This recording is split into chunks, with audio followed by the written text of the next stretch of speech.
യുപിയിലെ ശിശുരോഗ വിദഗ്ധൻ ഡോക്ടർ കഫീൽ ഖാൻ പങ്കെടുത്ത Kozhikode medical college union ചടങ്ങിനെതിരെ രാജ്യദ്രോഹ ആരോപണം ഉയർന്ന വിഷയത്തിൽ ആശുപത്രി വികസന സമിതി നിലപാടിനെതിരെ സമിതി അംഗം എം.എ. റസാഖ് മാസ്റ്റർ യൂണിയൻ നടത്തിയ ചടങ്ങിൽ ഇടപെടാൻ സമിതിക്ക് അധികാരമില്ല. വിഷയത്തിൽ ബിജെപിക്കൊപ്പം നിന്ന സിപിഎം നിലപാട് ദുരൂഹമാണെന്നും സമിതിയെ ലീഗ് അംഗമായ റസാഖ് മാസ്റ്റർ ദോഹയിൽ പറഞ്ഞു. ഡോക്ടർ കഫീൽ ഖാനെ പങ്കെടുപ്പിച്ച് കോഴിക്കോട് മെഡിക്കൽ കോളേജിൽ നടത്തിയ യൂണിയൻ ചടങ്ങ് രാജ്യദ്രോഹപരമാണെന്നും അന്വേഷണം വേണമെന്നുമായിരുന്നു ആശുപത്രി വികസന സമിതിയിൽ ബിജെപി ആവശ്യം. ഇതിന് ചെയർമാൻ കൂടിയായ സിപിഎം ജില്ലാ സെക്രട്ടറി പി മോഹനൻ മാസ്റ്റർ ഉൾപ്പെടെയുള്ള സിപിഎം അംഗങ്ങളും പിന്താങ്ങുകയായിരുന്നു. ഇതിനെതിരെയാണ് സമിതിയിലെ ലീഗ് അംഗമായ എം.എ. റസാഖ് മാസ്റ്റർ രംഗത്തെത്തിയത്. ആശുപത്രി വികസന സമിതിക്ക് യൂണിയൻ ചടങ്ങുകളിൽ ഇടപെടാനുള്ള അധികാരമില്ല.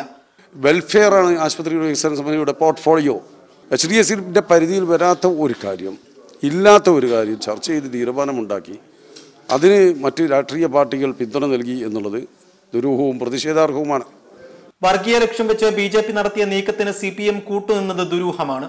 വിദ്യാർത്ഥികൾ ഇതിനോടൊപ്പം നിൽക്കുന്നു, അതേസമയം നേതൃത്വം ബിജെപിയോടൊപ്പം നിൽക്കുന്നു.